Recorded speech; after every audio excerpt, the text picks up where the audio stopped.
Oui, il y a des freins à la médiation, bien sûr. Alors, je dissocierais les freins avant la médiation, pendant la médiation et après la médiation.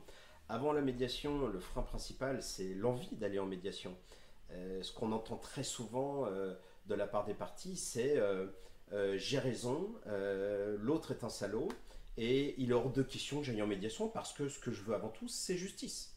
Et je ne suis pas prêt à faire des compromis parce que je suis persuadé d'avoir raison.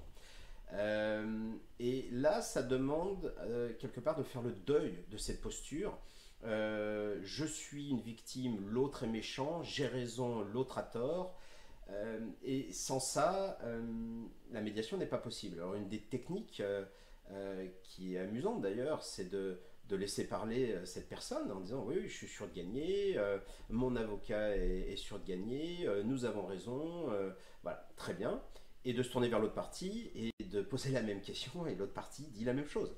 Donc on voit bien que cette posture figée de je suis une victime et je vais gagner et je veux justice, finalement, ne permet pas de débloquer la situation.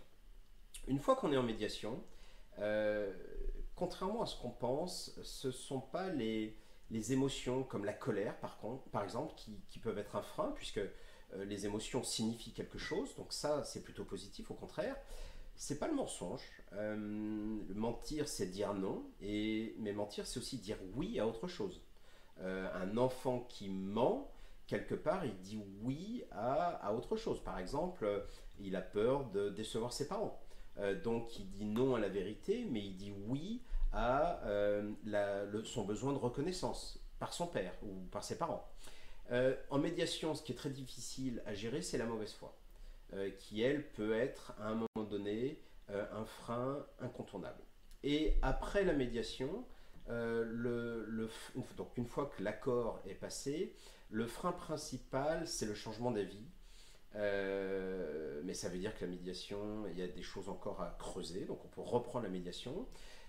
Ou le syndrome du fantôme, c'est-à-dire quelqu'un qui n'est pas présent à la médiation, mais qui va peser sur la vie.